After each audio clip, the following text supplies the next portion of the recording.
Quelles sont d'après vous les caractéristiques d'un bon leader? Nous avons tous notre propre définition de ce qu'est un bon leader, un bon manager, un bon responsable. Mais je suis convaincu que si vous demandez à quelqu'un d'autre, cette personne aurait une définition totalement différente. Pour moi, un bon leader, manager, responsable est une personne qui a la capacité à créer une connexion forte avec son équipe, de mener son équipe vers un objectif commun, à créer un engagement fort, une motivation forte de son équipe. Pour ce faire, un bon manager peut se reposer sur 4 éléments, et c'est l'objectif de la vidéo d'aujourd'hui. Bonjour, je m'appelle Arvin. L'objectif de ma chaîne, c'est de vous donner des clés, de vous donner des techniques pour améliorer votre communication, booster votre pouvoir d'influence et rester motivé, quoi qu'il arrive. Aujourd'hui, on va parler de 4 éléments qui vont vous permettre de projeter une image d'un leader énergique, passionné, qui a la capacité de créer une vision forte au sein de son équipe. Premier élément porte sur ce que l'on appelle la considération individuelle. Le concept repose sur l'idée que les personnes avec qui vous travaillez sont beaucoup plus performantes lorsqu'elles se sentent reconnues, respectées, valorisées, lorsqu'elles se sentent comme étant un membre important de la chaîne de l'équipe. Je rappelle que l'acceptation du groupe est un des 3 leviers essentiels pour motiver les autres à vous suivre. D'ailleurs, si vous n'avez pas encore vu la vidéo, elle se trouve ici.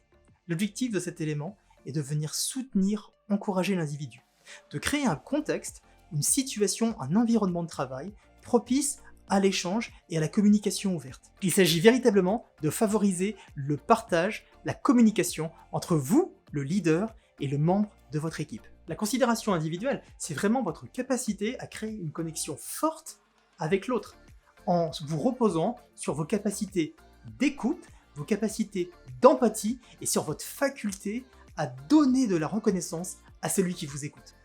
Le deuxième élément est ce que l'on appelle le challenge intellectuel. L'idée est de venir challenger, de venir défier les connaissances de l'autre personne. Cela va favoriser l'apprentissage, cela va favoriser la recherche et la créativité et, à terme, améliorer les performances. Cet élément repose sur les opportunités d'apprentissage qui sont véritablement clés car elles vont empêcher la création d'une routine, qui vont empêcher de créer une situation où les personnes qui travaillent avec vous s'ennuient. Au bout d'un certain moment, une fois que la courbe d'apprentissage est atteinte, les personnes ont naturellement tendance à se dire qu'il n'y a plus grand chose à apprendre, qu'elles ont fait le tour du sujet et que finalement, la routine s'installe. Et bien cet élément va vraiment vous permettre de créer des opportunités d'apprentissage et va empêcher cette sensation de routine chez les personnes. Le troisième élément est ce que l'on appelle l'influence idéalisée. L'objectif est de véritablement gagner la confiance et le respect des membres de votre équipe. Vous pouvez la gagner par vos compétences, par votre expérience, par votre façon de gérer certaines situations, par votre façon de vous exprimer. L'objectif, c'est de pouvoir créer cette connexion forte avec les personnes qui vous entourent et de devenir un peu comme un modèle pour ces personnes. De leur montrer que vous êtes le leader idéal parce que vous contrôlez, parce que vous maîtrisez et parce que vos compétences sont adaptées à la problématique. Le quatrième élément est ce que l'on appelle l'inspiration, la vision. C'est votre capacité à donner du sens aux activités des autres. Cet élément repose sur 2 piliers. Votre capacité à avoir une vision claire des choses, mais surtout votre habilité à pouvoir passer, à pouvoir transmettre, à pouvoir partager cette vision aux autres de manière à ce qu'ils puissent y adhérer. Par cet élément, vous allez projeter votre passion, partager votre passion avec les autres, partager vos valeurs avec ceux qui vous entourent. Pour illustrer ce point, on peut prendre comme exemple Steve Jobs, qui avait cette capacité à projeter autour de lui une aura, une vision très forte et qui avait la capacité de faire en sorte que les gens qui étaient autour de lui adhèrent à ses projets. Avoir cette capacité de vision, d'inspiration est essentiel pour donner du sens au travail, mais elle a un deuxième avantage. Notamment sur les projets ou les activités qui sont un peu longues, elle a la capacité de pouvoir maintenir sur la durée un engagement, une motivation forte des équipes. Ces 4 éléments sont cumulables entre eux.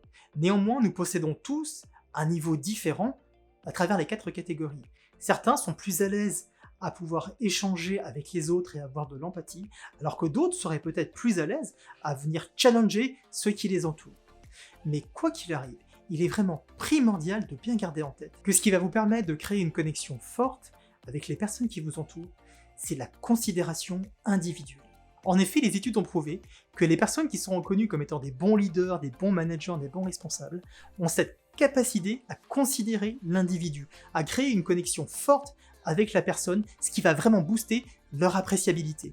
Et dans un deuxième temps, elles vont mettre en avant leurs compétences, leurs challenges et autres. Donc je vous encourage vraiment à essayer de développer les 4 éléments que je vous ai cités aujourd'hui. Si moi je peux le faire, vous pouvez aussi le faire. Si vous avez aimé cette vidéo, mettez un like, abonnez-vous à la chaîne, partagez le contenu avec ceux qui vous entourent, c'est vraiment très important pour moi. Je vous remercie beaucoup et je vous dis à lundi prochain pour une nouvelle vidéo communication, motivation, influence. À très bientôt, ciao.